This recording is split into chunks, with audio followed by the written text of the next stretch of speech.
Oi, boa tarde, pessoal. Meu nome é Guilherme. Eu estou falando aqui pelo Centro de Cultura Social. Essa é mais uma atividade virtual que a gente realiza ao vivo, né, aqui pelo YouTube. E hoje a gente...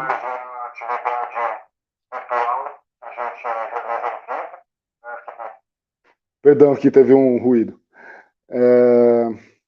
E hoje nós vamos conversar com o Alex Prichard, né, que é anarquista, professor de Relações Internacionais, sobre anarquia e relações internacionais. Antes de apresentar o Alex Prichard, né, vou falar aqui do Centro de Cultura Social. Né, é uma organização que existe desde 1933, remanescente da tradição operária anarquista de fomentar a educação e a cultura. Né, e hoje, né, o Centro de Cultura Social tem uma sede na Rua General Jardim, né, perto do metrô República. É um espaço autogerido, né, mantido pela contribuição dos seus membros e frequentadores. O Centro de Cultura Social tem biblioteca, realiza palestras, bate-papos, grupos de estudos, saraus, né, atividades de teatro também. E esse ano nós estamos completando, o Centro de Cultura Social completa 90 anos, né, com diversas atividades aí relativas, né, ao seu aniversário, né? E no dia 24, né, lembrando a todos, antes de mais nada, né, que vamos ter uma fala aí sobre junho de 2013, né, assistir um filme da Biblioteca Terra Livre, né, no Centro de Cultura Social ao vivo, né, lá em Londres. E agora, né, nós vamos conversar com o Alex Prichard.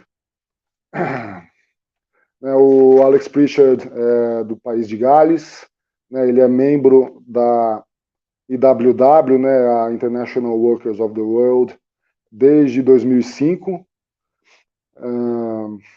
Também participa da Anarchist Studies Network, né, uma rede de estudos anarquistas desde 2006. Né, e o que ele vai falar hoje, né, é uma pesquisa que começou aí pelo menos desde a época do doutorado dele, né, que ele defendeu em 2007 na Universidade de Loughborough, sobre Proudhon e relações internacionais. Então, agora eu vou passar a palavra para o Alex Prichard. Obrigado.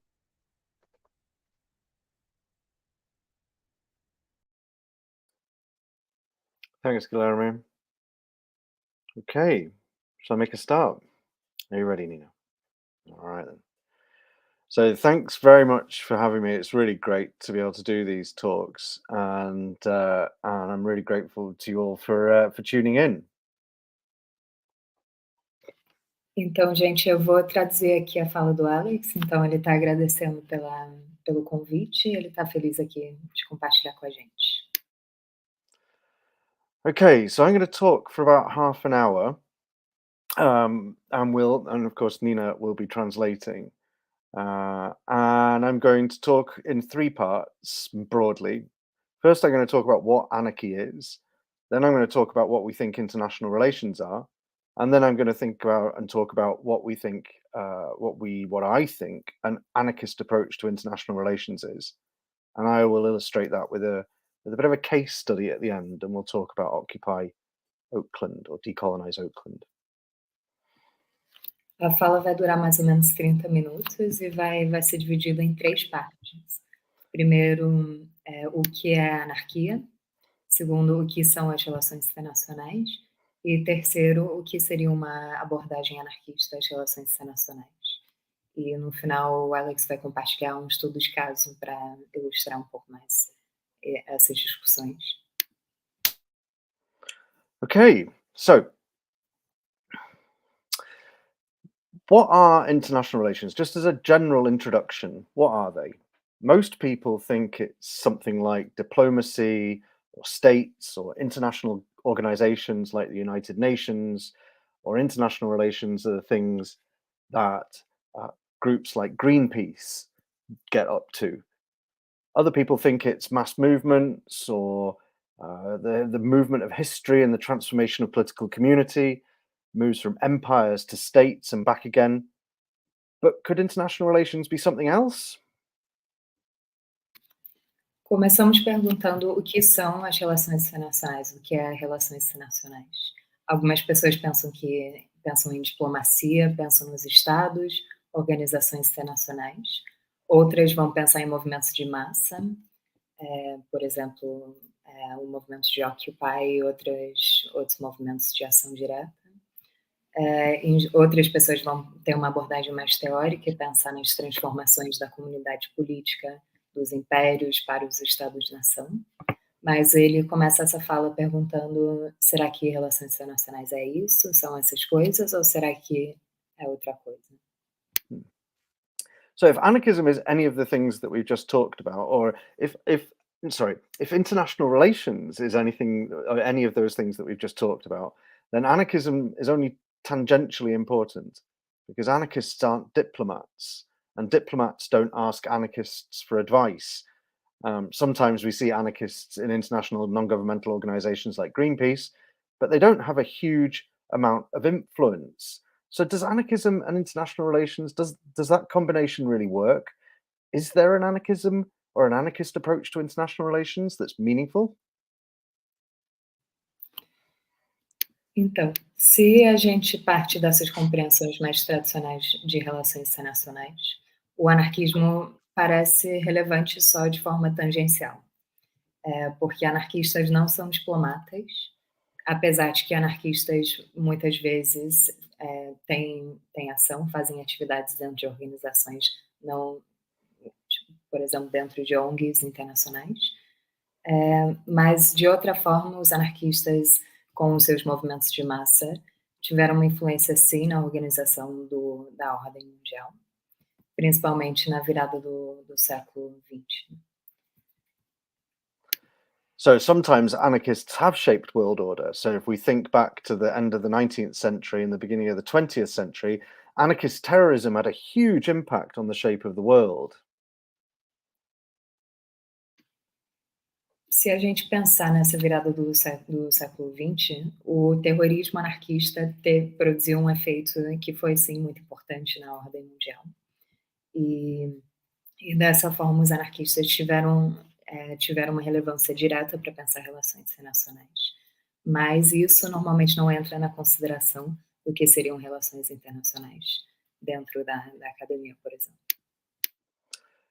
But interestingly, 19th century anarchist terrorism had the opposite effect of what it was trying to achieve.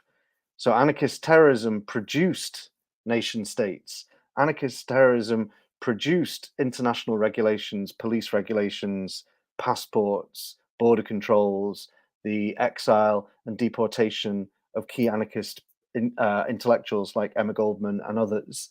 So anarchism in this instance, its effect was huge, but it was unintended.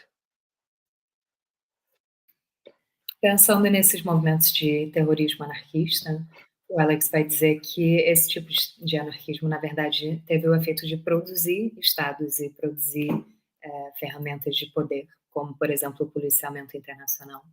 Então, na verdade, de alguma forma, esses anarquistas tiveram um efeito quase contrário do intencionado. Okay, so that example then is a way of thinking about or rethinking what international relations are, moving away from states and diplomats and organizations and towards grassroots organizations. And I'm going to tell you a little bit more about that in 3 parts. Okay. Então, ele propõe que a gente pense sobre a relação entre anarquismo e relações internacionais de outra forma, que não foque somente nos poderes concentrados nos estados, mas que a gente pense de outra perspectiva. E ele vai propor isso a partir de 3 perguntas. So the first thing we need to understand is what is anarchy? Okay, what is anarchy? Então, a primeira coisa a ser entendida é o que é anarquia. Right. So usually anarchy is defined as anarchos, which means without a sovereign overlord or without order or without government. But I want to define it as without a final point of authority.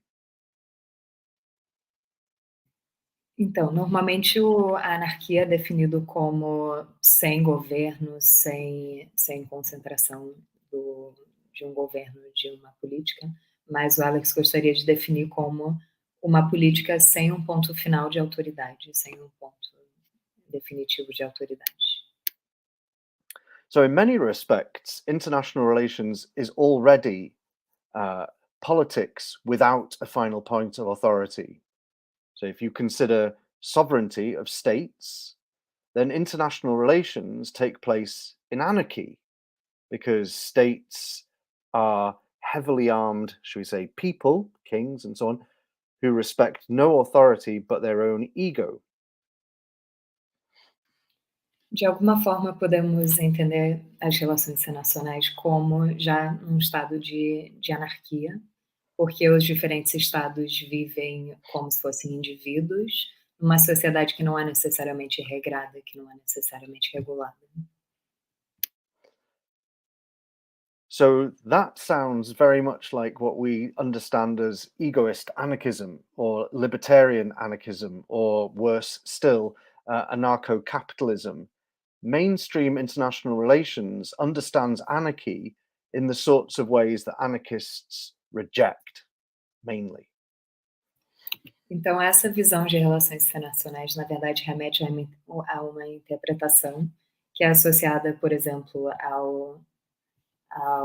deixa eu ver, a uma ideia de anarquismo mais libertário, quase um anarcocapitalismo, assim, associado a grupos, a interpretações mais de direita. E essa abordagem de anarquia é também o que o mainstream das relações internacionais vai considerar quando usa o termo anarquia. Então, ele posiciona isso para poder questionar por que essa visão individualista de anarquia. There are problems with that way of seeing the world. But if we see the world as without a final point of authority, that's much bigger claim than thinking about states as existing without a final point of authority. So what that means is that there is nowhere you can appeal for a final decision on anything. And let me explain that in a minute. Então, o Alex vai salientar essa diferença entre entender o mundo, as relações internacionais sem uma autoridade última em relação aos estados, ou imaginar essa anarquia sem autoridade última em relação a todos os agentes de um sistema internacional. E ele vai explicar isso em seguida. So if we think about the formation of states and constitutions, constitutions were made and born out of, usually, war, violence, genocide. Constitutions are the should we say the articulation of a particular balance of power. Se pensamos em ordens políticas constitucionais, normalmente são resultados de processos de guerra, de conflito, que são articulados depois, né, nesses arranjos políticos constitucionais. So that means that ultimately there is no final point of authority. All it takes is one uprising, one invasion, one more genocide, one more revolution, and laws fall away. Nesse sentido, levaria só um único ato de disrupção desse sistema para essas regras se desfazerem. Então, de alguma forma, a anarquia estaria sempre ali presente e muito próximo da ordem. Now, this isn't a nice world to live in, where there is no stability, no regularity, where you can't rely on anything persisting and normal practices, in life and society. We need that to be stable.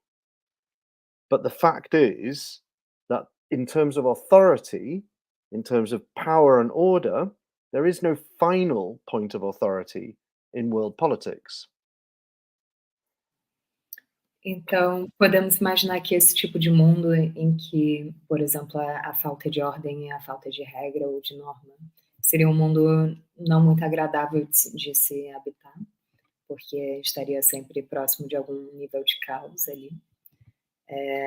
Mas, de alguma forma, isso também nos leva a entender que não existe, afinal das contas, essa autoridade última, essa autoridade final nesse encontro global. So unlike everybody else, anarchists don't see that this is a massive problem. Anarchists think that the problem isn't anarchy necessarily, but an attempt to impose order. So the problem isn't the fact that there is no final point of authority, but the way in which people attempt to solve this problem of anarchy with state violence, capitalism, heteronormativity, and so on and so forth. Enquanto outras vertentes veriam essa condição de anarquia como o problema a ser solucionado por meio de outras propostas políticas, o anarquismo vai virar e dizer que essa anarquia fundamental não é uma coisa ruim necessariamente. O problema é o jeito em que esse vazio é preenchido por sistemas de opressão, como, por exemplo, o capitalismo, como, por exemplo, o Estado, como, por exemplo, a heteronormatividade.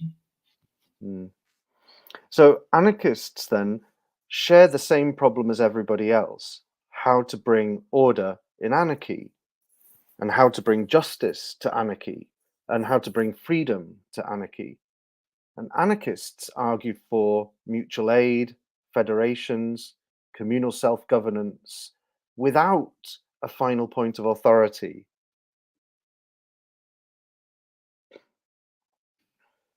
Então, os anarquistas vão lidar com as mesmas questões do que pessoas de outras perspectivas, de como trazer ordem, de como trazer justiça e liberdade para esse estado de anarquia. Só que as ferramentas que os anarquistas e as anarquistas vão propor têm mais a ver com o apoio mútuo, com o pensamento comunitário, mutualismo. So, the last thing to think about is about how our ideas, about knowledge. Now, the claim that's made here is that there is no view from nowhere. There's no God's eye view of the world.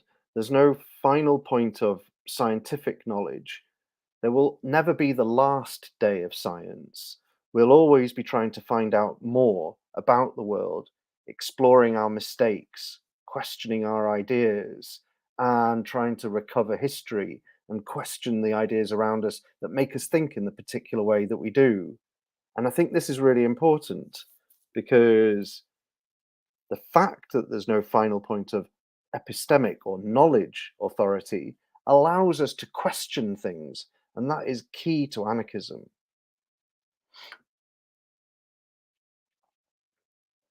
Um último ponto a ser feito aqui é o fato de que o conhecimento e os saberes também caem dentro dessa questão de que não há autoridade última para definir o que é um saber, o que é um conhecimento.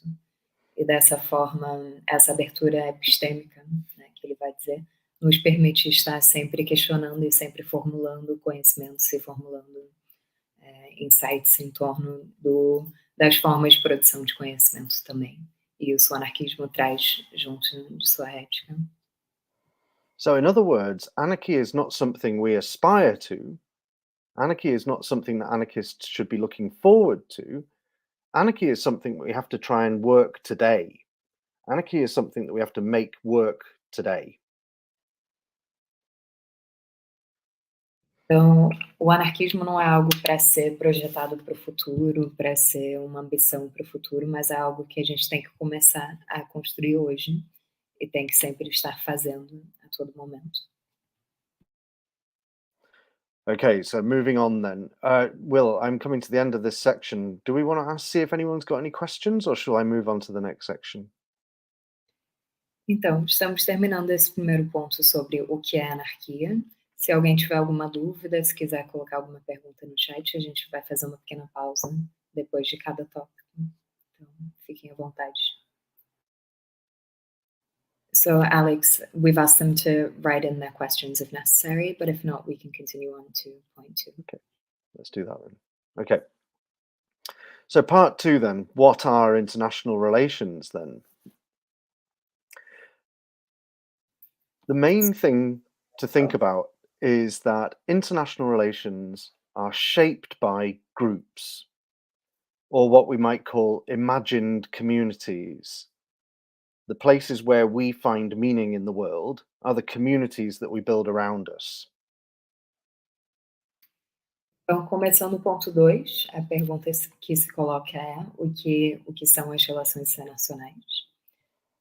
Nesse sentido, os estados são formas de pensar sobre o mundo, seriam comunidades imaginadas, e as formas em que a gente nos projeta dentro dessas diferentes comunidades. So typically, we have been taught to think about our most important communities as states or nations, but we can think about other communities as being important. And that's a really important thing to realize, because it's in our hands to reshape community in ways that make it meaningful for us. Tipicamente pensamos no Estado como uma primeira referência para imaginar as nossas comunidades e aonde a gente pertence, mas o que é colocado aqui é que temos a liberdade para escolher quais são as comunidades imaginadas com os quais a gente vai se articular, em torno de qual a gente vai se construir. Então existe essa abertura.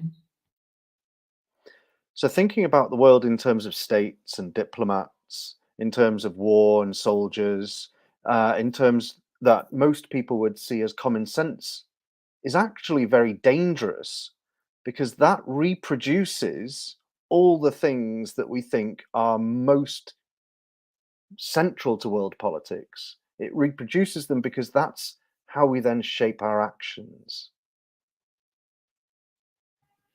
Então, imaginar o mundo a partir das figuras centrais que a gente costuma imaginar, como presidentes, diplomatas, CEOs, soldados, na verdade é uma forma de se construir um mundo de se construir uma perspectiva que é muito perigosa para a nossa articulação política.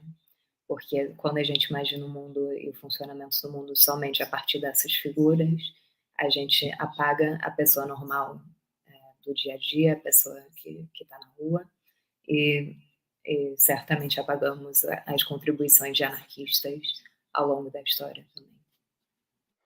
So instead of asking what are international relations, we should ask where are international relations, and that gives us a very different view of the world. Ao invés de perguntar o que são relações internacionais, talvez devemos perguntar aonde estão essas relações internacionais. E essa reformulação da pergunta nos leva a conclusões muito diferentes. So if we ask where are international relations, we see that international relations can only ever happen between people, whether they're diplomats or soldiers or us talking on this international transcontinental Skype link. This is Skype. Who even uses Skype? I mean Zoom, whatever the format is that we're using today. This is international relations.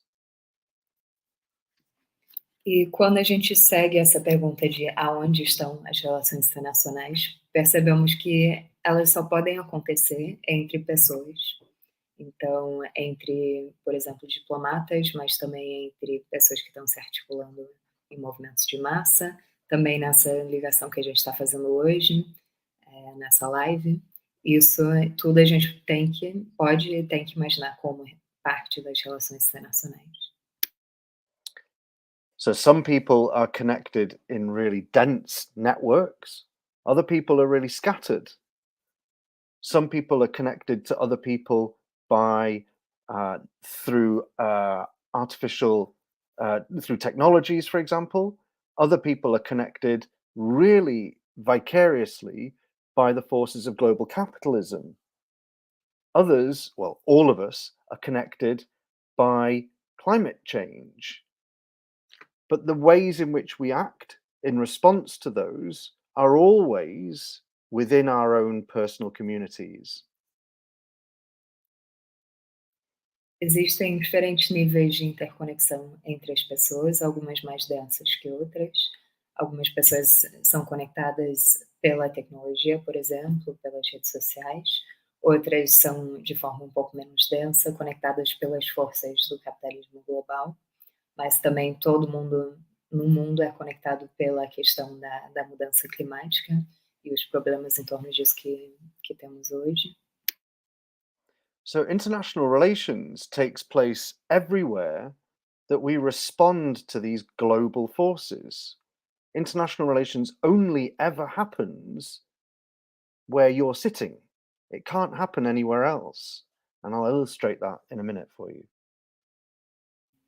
Então, as relações internacionais acontecem em todos os lugares onde existe uma reação, existe uma resistência ou qualquer tipo de reação a essas questões citadas anteriormente. So most of the time, then, international relations happens without our conscious participation. Most of the time, the world just carries on without us. Muitas vezes, relações internacionais, RI, acontece sem a nossa participação intencional, mas acontecem mesmo quando a gente segue, assim, vivendo a vida, as relações internacionais acontecem em volta da gente. But often, international relations only happens because of our conscious participation. So when we recycle our plastics, or when we take part in protest, or when we refuse to fly on an aeroplane, that is participation in international relations. It's reproducing and challenging structures of world order at an individual level. Em outros momentos, a nossa participação em RI acontece de forma mais intencional. Então, quando a gente, por exemplo, recicla, quando a gente se recusa a participar de certos processos econômicos, então a gente está tomando uma consciência um pouco mais ativa dentro desses processos, mas ainda num nível individual.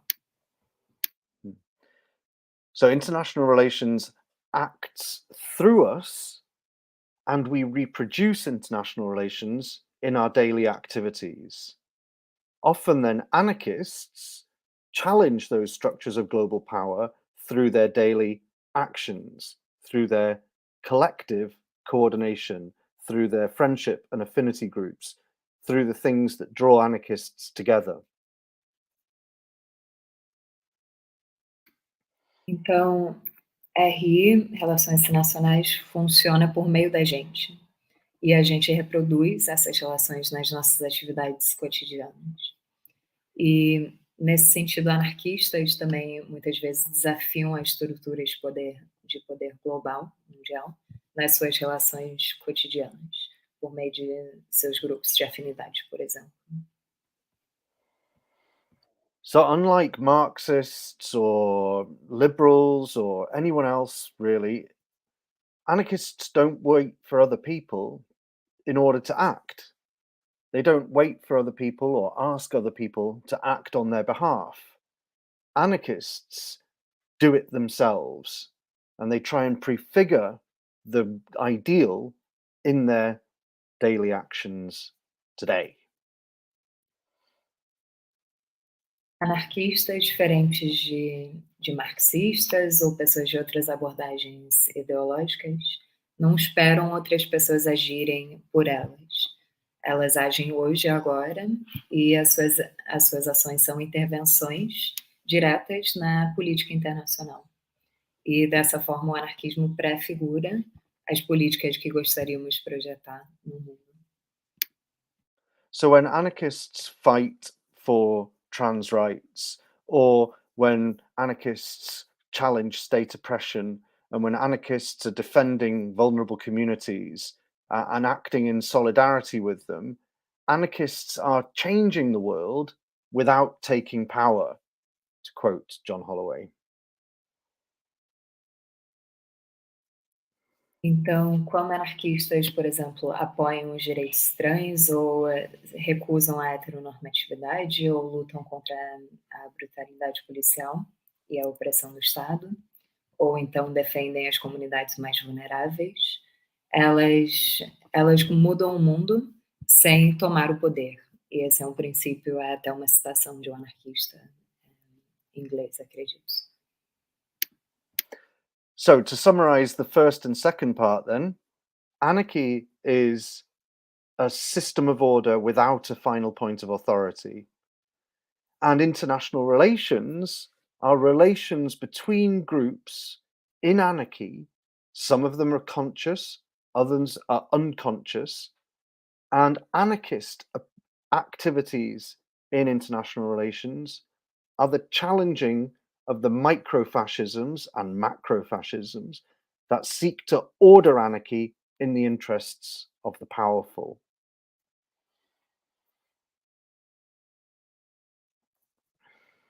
Então, para resumir assim, esses dois pontos que foram discutidos, a anarquia seria um sistema de ordem sem uma autoridade última, e as relações internacionais são as relações de grupos que existem dentro dessa anarquia. Então, e essas relações acontecem em níveis que são conscientes ou não, que são intencionais ou não, mas que por meio da ação, por exemplo, anarquista, consegue desafiar os micro e macrofascismos que a gente vê no nosso dia a dia e que procuram ordenar de uma forma fechada a ordem global. Fantastic. So we're now coming to the end of part 2, and now I want to talk about existing anarchist approaches to international relations. So what have anarchists actually ever written about international relations? Tá, então chegamos na terceira parte, no terceiro ponto aqui da fala, e a pergunta que se coloca é o que seria uma abordagem anarquista das relações internacionais? E será que os anarquistas no passado já escreveram sobre isso? Quem são as figuras para qual podemos olhar para pensar RI?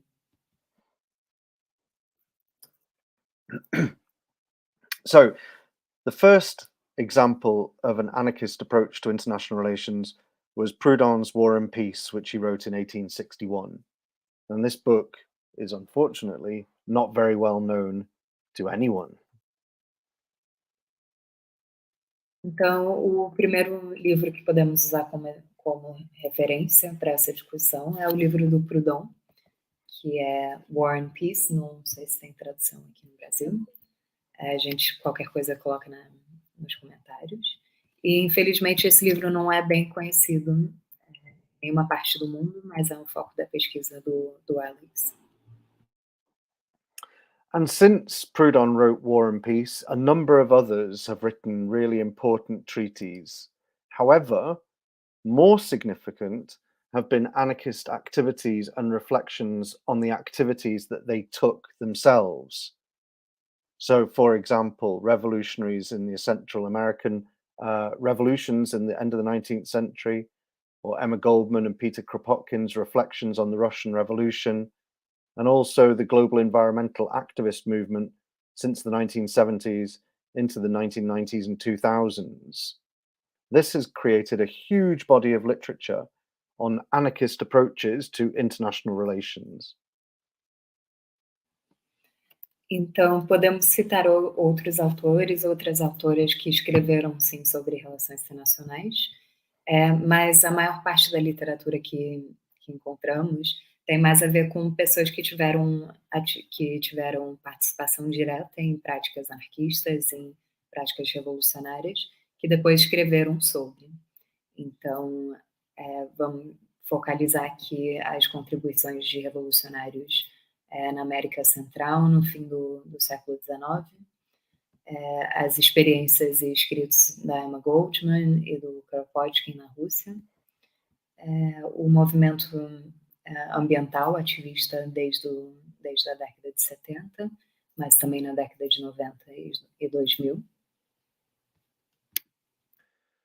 So what characterizes this literature is an attempt to demonstrate how domination structures our world and how that domination has changed over time.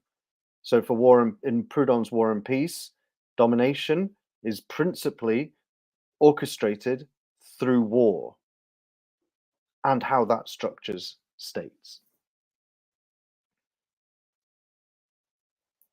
Então, a maior parte desses escritos são focados na questão de como que a dominação estrutura o mundo.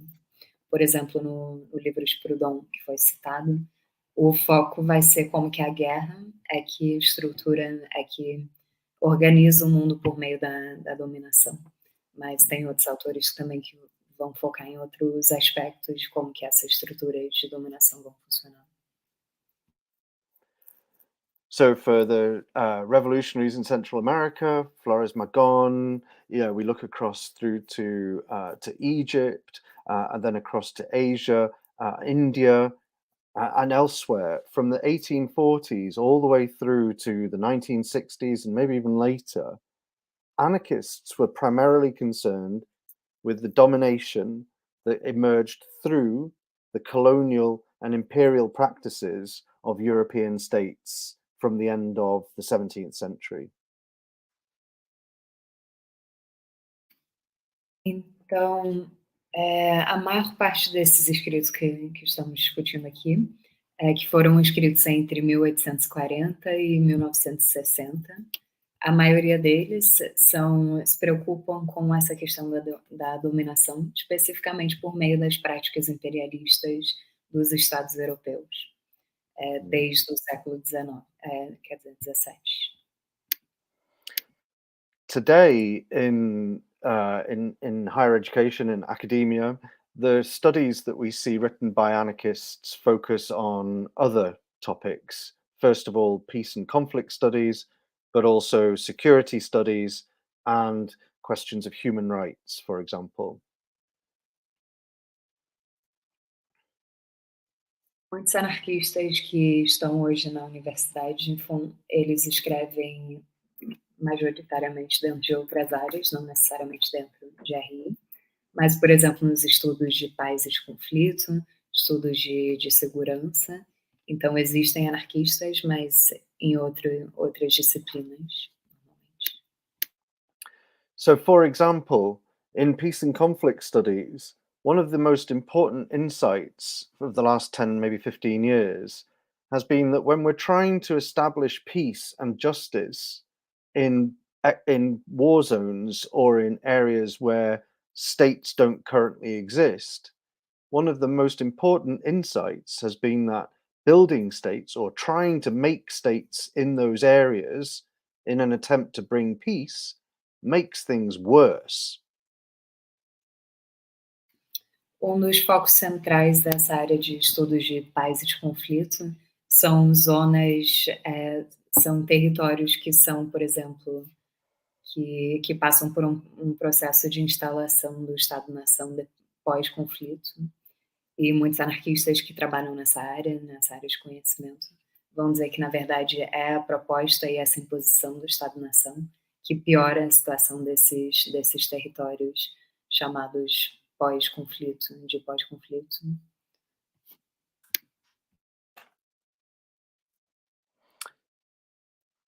And the people that make those claims are not anarchists. I think that's the most important thing.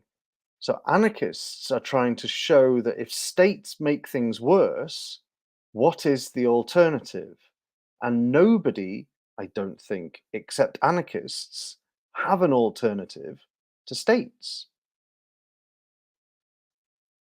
Só uma correção, essas pessoas da área de estudos de paz e conflito não seriam necessariamente anarquistas, essas que fazem uma crítica de como que o Estado piora a situação em regiões de conflito. Mas o que o Alex vai propor é que, na verdade, os anarquistas que trabalham em outras áreas são as únicas que têm alguma visão em mente do que seria uma alternativa que não fosse baseado no Estado. Então, que é um diálogo a ser feito entre essas diferentes áreas.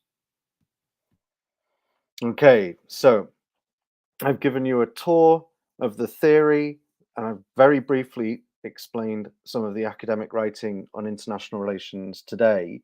And now I want to give you an example of how we can think about international relations drawn from the Occupy Wall Street movement in 2011-12. Então, fizemos um percurso breve sobre a área acadêmica, assim, os estudos que existem em torno do anarquismo, da anarquia na política internacional. Agora, a fala vai focar um pouco mais no estudo de caso, então, especificamente, o movimento de Occupy em Oakland, que depois foi chamado de Decolonize Oakland. Okay, so for those of you who've forgotten, Occupy Wall Street was a grassroots response to the crisis that is capitalism, but specifically the financial crash in 2008. Então, se alguém tiver esquecido, assim, existiu esse movimento que se chamou Occupy Wall Street, que foi uma reação a toda a crise financeira que ocorreu nos Estados Unidos, e esse movimento de Occupy foi uma reação de ação direta de muitos grupos descentralizados nos Estados Unidos e em outras partes. So Occupy was a revolt against debt, particularly student debt. It was a revolt against austerity, and it was a revolt against the bailout of the banks that was paid for by us. It consisted of about 950 camps worldwide, almost everywhere except Antarctica, and they were organized, the principles and the values and the constitutional statements that were written were explicitly anarchist. Então, o movimento de Occupy foi uma revolta direta contra a austeridade, contra as políticas do Estado de financiar os bancos e de repassar essas cobranças, esses valores para as pessoas, para os cidadãos. E tiveram por volta de 950, acredito, acampamentos por volta do mundo todo, em todos os continentes. E pôde-se observar que os princípios organizativos de todos esses acampamentos eram explicitamente anarquistas. Então ele vai desenvolver um pouco mais sobre isso. But this movement emerged out of a prior movement, the revolution in Tunisia, the 15M movement in Spain, the Recuperados, the Recuperación movement in Argentina previously, and also La Via Campesina, a huge long line of anti-capitalist and anti-globalization movements that have emerged since the Battle of Seattle in 1989. Então, podemos ver que esse movimento de Occupy fez parte de uma história de movimentos anticapitalistas que podemos ver como tendo começado em 89, com a Batalha de Seattle, e que também teve muito a ver com outras revoltas mais recentes, por exemplo, na Tunísia, por exemplo, na Argentina, e muitas outras. So in Oakland, things were slightly different. So Occupy Oakland was not only the standard sort of white, educated, anarchists that we see across the United States, but there were also communities of color, working class activists, general members of the local community as well.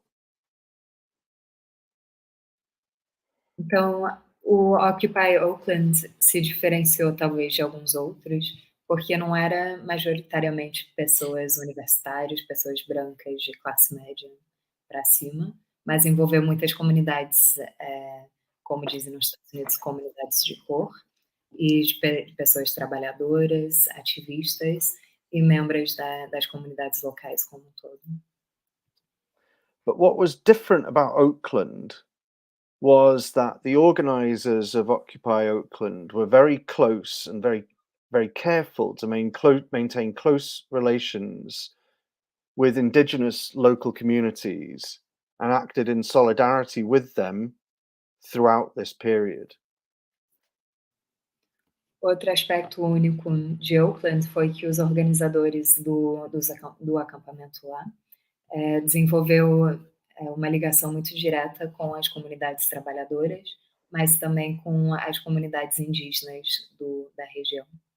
Então, trabalhavam em conjunto com ativistas indígenas e sindicais também da cidade.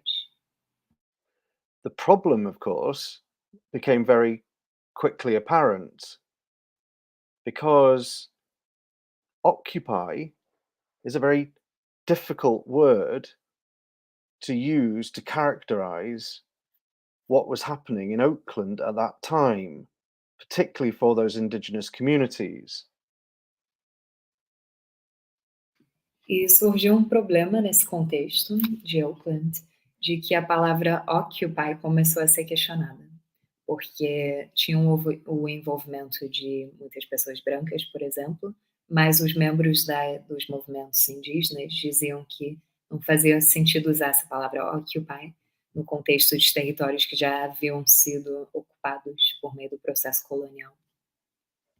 So instead of focusing on the problems and the ways in which discourses of occupation would not resonate with local indigenous communities, they just carried on doing what they usually do, but they drew attention to colonial circuits of power that had produced Oakland and the wider Bay Area in Upper California.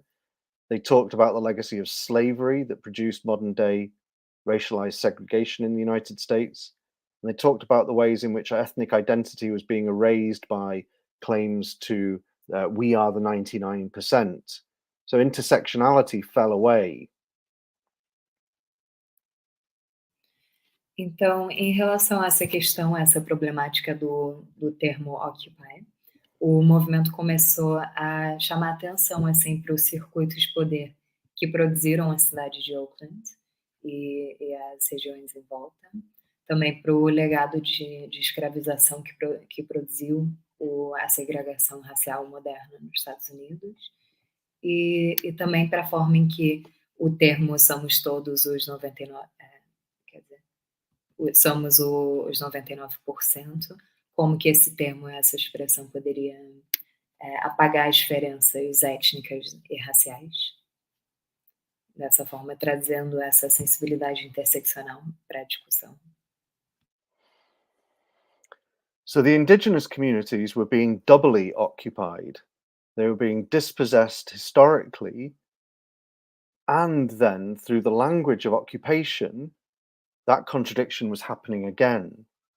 Also, through the language of occupation, the movement was being associated with more problematic occupations, particularly of the United States in the invasion of Iraq and Afghanistan.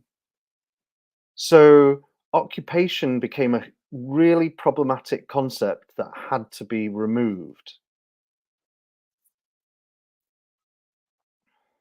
Então, apesar desses esforços, ainda teve uma tensão em volta do uso desse termo e da evocação dessa imagem de ocupação, principalmente somado à participação, quer dizer, à invasão dos Estados Unidos nos territórios do Iraque e do Afeganistão. E deixa eu ver. Tá, então dessa forma as comunidades locais indígenas sentiam e expressavam que estavam sendo duplamente ocupadas e despossuídas, e que isso apontava para uma contradição forte no coração do movimento de Occupy, de tentar acabar com sistemas de dominação e de opressão.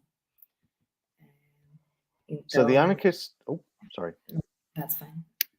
So the anarchists of the Occupy movement were attempting to bring a new order in anarchy. They were trying to address the problems of international relations in their communities. Dessa forma, os ativistas anarquistas desse movimento estavam tentando abordar e criar soluções para os problemas de política internacional, só que em uma escala local. But they failed to see how their activities were reproducing forms of domination that they were trying to challenge. E com esse movimento, o Alex aponta que esses anarquistas não foram bem-sucedidos em entender como que, ao tentar construir uma nova proposta política ali, estavam também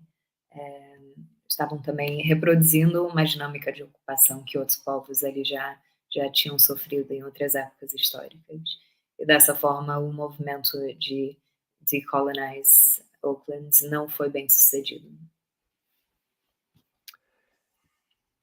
I'd encourage you to read more about the Occupy movement and particularly decolonize Oakland, because it's a really important lesson for the wider anarchist movement. Ele incentiva todos a lerem um pouco mais sobre o movimento Occupy e especificamente sobre a experiência de Oakland para entender essas contradições. Okay, let me conclude very quickly. Então, seguindo para uma conclusão. So first of all then, anarchy means that there is no final point of authority. All authority is negotiated, and they are negotiated demands on power. Então, resumindo, anarquia quer dizer a ausência de uma autoridade última. E dentro desse contexto, todo poder é negociado e toda autoridade é negociada e requer processos de poder. Anarchists then seek to build the new in the shell of the old, as the IWW puts it. Então, dessa forma, o IWW vai dizer que o anarquismo pretende ou procura construir o novo dentro Build the new in the shell of the old. Dentro da estrutura do antigo.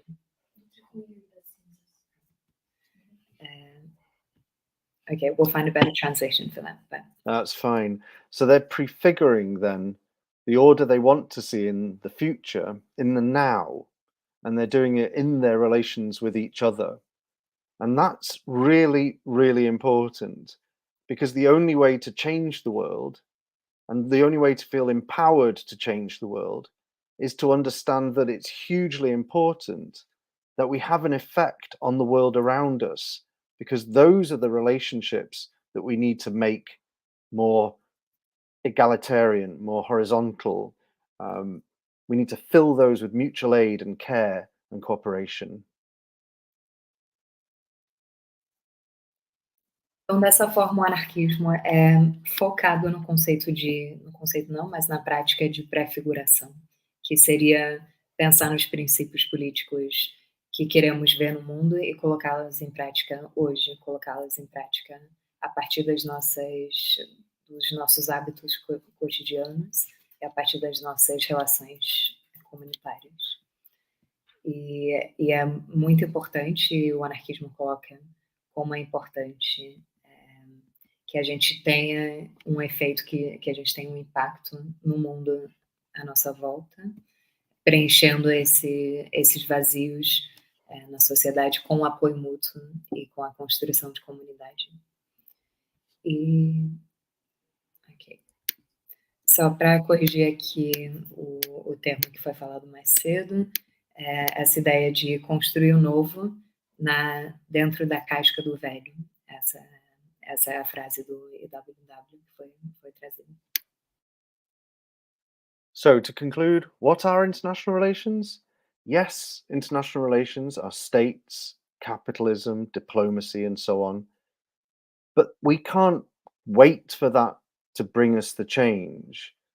International relations are also personal relationships, they're community relationships, and we challenge and reproduce international relations in our habits. And we challenge international relations collectively when we challenge oppression. Oppression is always translocal. It's wider than our immediate community. That's acting in international relations. Então, o que são as relações internacionais? Sim, envolve Estado, sim, envolve o capitalismo, mas envolve também as relações pessoais.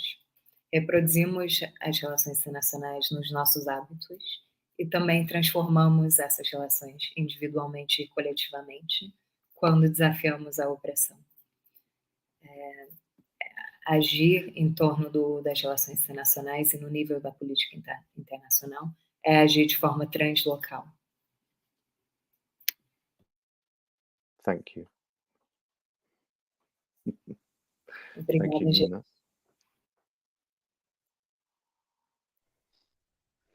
Obrigado, Alex. E também queria agradecer bastante a Nina, né? Eu não apresentei Nina no começo, foi uma falha. É a primeira vez que eu apresento essa live. Nina também é membro do Centro de Cultura Social e está fazendo a tradução para a gente. Agora eu gostaria de fazer uma pergunta, né? Vou fazer uma pergunta aqui também apresentada pelo público. A primeira pergunta seria a seguinte: se esses conceitos, esses elementos, né, anárquicos das relações internacionais, que seriam a ausência de um ponto final de autoridade, né, a ausência de uma autoridade última, e também a questão do balanço de poder, né, se a gente pode pensar eles, né, de uma perspectiva anarquista, né, dentro, eu não sei se é uma palavra boa, né, mas na relação com o próprio Estado, ou dentro de um Estado-nação, ou em relação ao tipo de poder existente num Estado-nação, né, o que seria também, de certa forma, considerar que será que o Estado-nação realmente detém o monopólio, né, do poder no seu território? Esta é uma pergunta. A outra pergunta, né, o Leonardo Vieira fez aqui no YouTube. Ele Vamos gostaria de... Guilherme. Perdão? Acho que é fazer uma de cada vez, ou você acha que é relacionando? Não, são separadas. São Tá. diferentes. Vamos fazer um de cada vez? Pode ser. Tá, beleza. Então vamos fazer uma de cada vez. A próxima será essa do Leonardo Vieira, depois que o Alex responder a primeira. E depois também tem ainda algumas outras questões. Obrigado. Vamos lá. Okay, Alex. So just to translate the first question, which I believe is Guilherme's question. So the question would be, can we transpose these elements of anarchy from the international system into the context of a national territory as well? Is that something that we can think on a national scale in terms of this absence of a final authority? And also in relation to whether the state actually does have a monopoly of power, a monopoly of legitimized violence within that national territory. And can we think about that from an anarchist perspective within this scale? Okay, good question. I think the simplest way to think about this is to realize that since the turn of the 20th century, international relations has never been this peaceful. Okay, so the anarchy of the international system, now we have 193, 196 states, one or the other, has never been more peaceful. We've never had so few people die in war. And that is a product of international anarchy. I've got more to say. I'll let you translate that, though. Ele começa falando que é importante a gente se situar historicamente e observar que, desde o começo do século XX, as relações internacionais nunca foram tão pacíficas. Isso no sentido de que nunca tiveram, sempre teve um número maior de pessoas morrendo nas guerras, comparado com o século XX. Aí ele vai elaborar um pouco mais isso. So, the reality is that something has happened as a consequence of allowing states to be sovereign. Why can't that basic principle of anarchy be applied to all groups? The problem we had in the middle of the 20th century, with the First and Second World War, was the attempt to do the opposite of anarchy. So fascism, and particularly the Second World War, was an attempt to get rid of that anarchy and replace a system of states with a system of singular fascist order. So the solution is in international relations. We know order and justice are possible in anarchy because our statesmen live that world every day. Tá. Então ele vai continuar dizendo que tem algo que podemos observar que mudou como consequência de permitir que os estados funcionem de forma autônoma.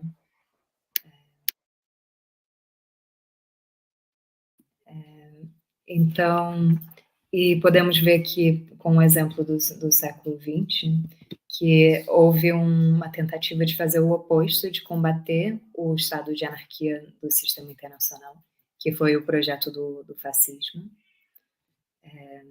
e que, na verdade, isso desenvolveu ou teve conclusões muito mais perigosas do que deixar simplesmente os estados serem soberanos dentro do sistema internacional. So, yeah, go ahead. So the final thing to say is that states currently have a monopoly of violence, or at least they think they have a monopoly of violence. The reality is that they don't. The reality is that society is held together by more than just violence. And that's important because we assume that order is a function of the threat of punishment. But actually, order rests on things that don't associate with the state and with law and constitutions. And we need to understand that and see it to be able to make that connection then between the international anarchy that doesn't rely on punishment for order, because there is no world government or there is no global court, there is no way to punish states, and think about how we can institute anarchy everywhere else.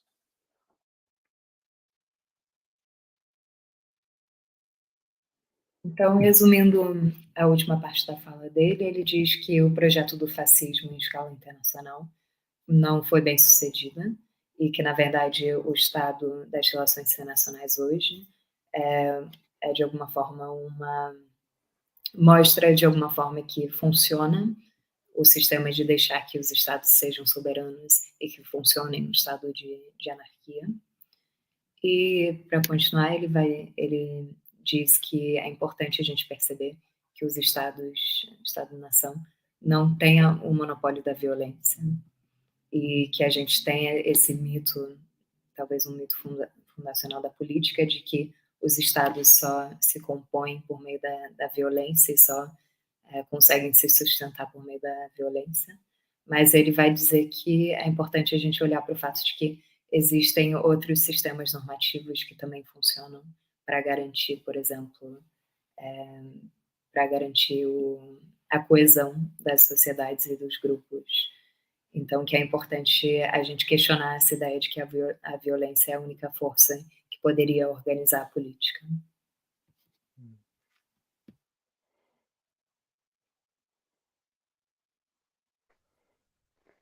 Vou aproveitar a pausa aqui para fazer mais uma questão, né, que foi colocada aqui pelo Leonardo Vieira. Eu vou juntar com a pergunta da Vera Tormenta Santana. O Leonardo Vieira pergunta se o movimento Occupy Auckland foi derrotado pela falta de representatividade, se era um movimento identitário ou anarquista. E a Vera Tormenta Santana pergunta, então, como seria possível, né, interconectar, né, a ocupação histórica de terras indígenas pelos conquistadores europeus e a ocupação, né, pelo sistema financeiro de Wall Street, né, daquilo que é dos 99% das pessoas. Yeah, so I see that the second question's already in English on the screen.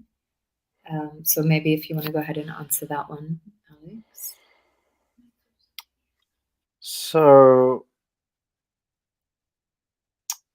I mean, so the attempt to challenge Wall Street through this act of occupation was to draw attention to the inequalities of capitalism through drawing media, through drawing police violence, through drawing the world's attention to what was happening in Wall Street. It wasn't primarily concerned with addressing the legacies of colonialism and slavery, not to begin with. Então, primeiramente, esse movimento de Occupy Oakland não estava necessariamente preocupada com esse legado histórico, estava focado numa reação a um contexto um pouco mais contemporâneo. Então, acho que ele vai continuar a resposta.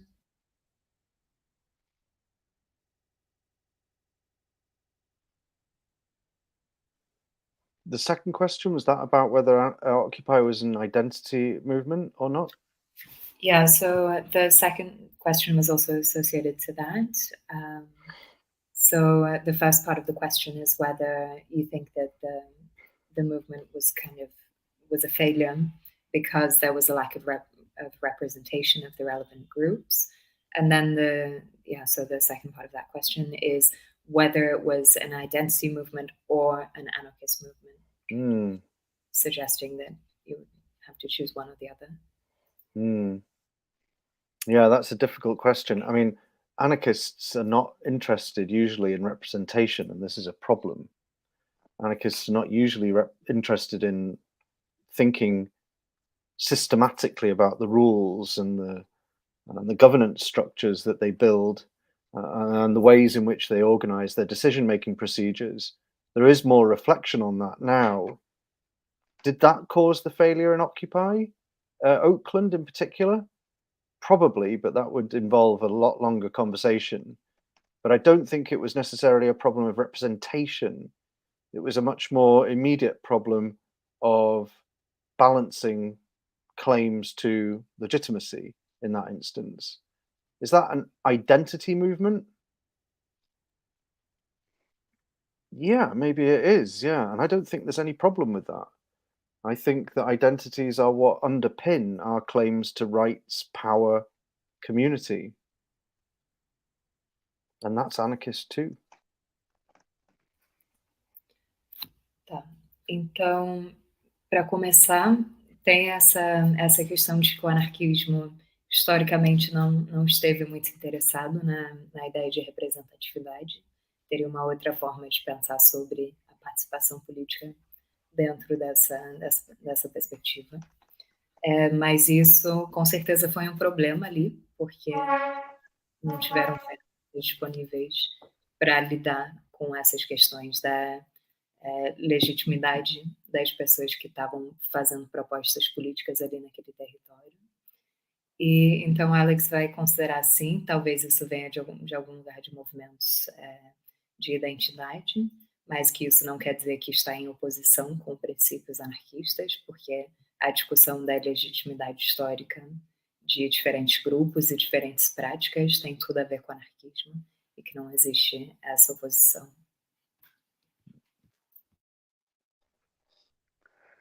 Bom, pessoal, obrigado, Alex, obrigado, Nina. Nós estamos chegando no final, gente. Eu vou convidar o Alex a dizer as suas últimas palavras aqui para nós, hoje ao vivo, né? Só do dia de hoje. E também soltar para ele essa última questão aí sobre os curdos. Então, fica a pergunta para o Alex, né?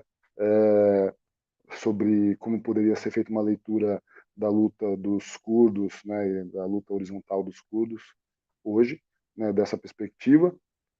E agradeço mais uma vez, né, a presença dele e gostaria de saber se ele poderia deixar mais alguma outra última palavra. Lembrando também, né, que o Alex é tradutor do A Guerra e a Paz, né, do Proudhon para o inglês. né, foi publicado recentemente, né, esse livro em inglês, né, traduzido pelo Alex Prichard. Obrigado, pessoal. Okay, so Guilherme was just kind of wrapping up, saying that this would be the last question, and reminding everyone that you're the translator of Proudhon's War and Peace to the English language. So yeah, we thought we would just finish up with this question in relation to the Kurds. If you could quickly talk about that, and then if you have any final words, feel free.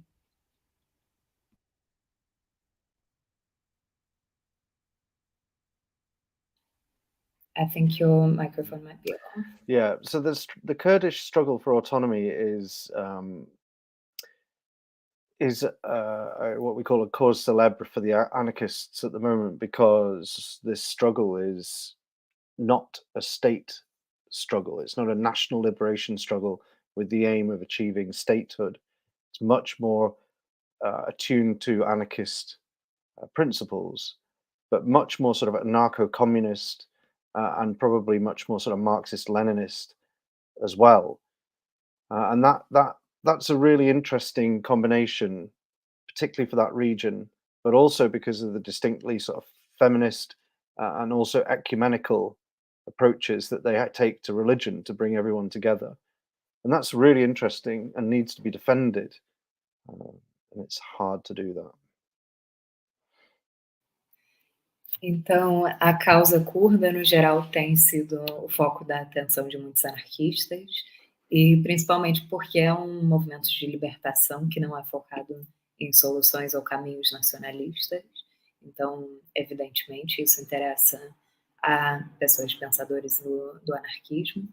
E tem também uma síntese, uma junção, vamos dizer, com um pensamento feminista também, que é muito importante de ser integrado nas bases do pensamento político.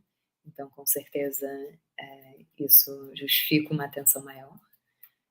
Isso não quer dizer que seja necessariamente um movimento anarquista, tem também suas bases marxistas, leninistas. E, então, acho que a conclusão do Alex foi mais ou menos que temos que aprender, sim, com essa experiência histórica, mas tomando certos cuidados também de como que enquadramos essa experiência. And I'd just like to close by saying thank you to Guilherme, to Nina, also Jamila in the background. And just to say that I didn't translate War and Peace, I helped with the translation. But I am very proud of that book. And I've got a couple of other books too that might help illustrate some of the arguments and discussions we've had here tonight. Thank you very much indeed. And yeah, all I can say is thank you. Então, agradecendo aqui o Guilherme e também Jamile, que está ajudando aqui na live hoje. E teve uma pequena correção de que ele não foi o único tradutor do War and Peace, mas sim ajudou na tradução. Aí ficou também indicado assim, que o Alex tem outros livros que podem ajudar a esclarecer um pouco mais a perspectiva anarquista em RI, se alguém tiver interesse. Acredito. Vamos deixar essas indicações na descrição do vídeo, se alguém quiser procurar depois. E é isso. Acho que vamos fechar por hoje. Guilherme, tem mais alguma coisa a acrescentar?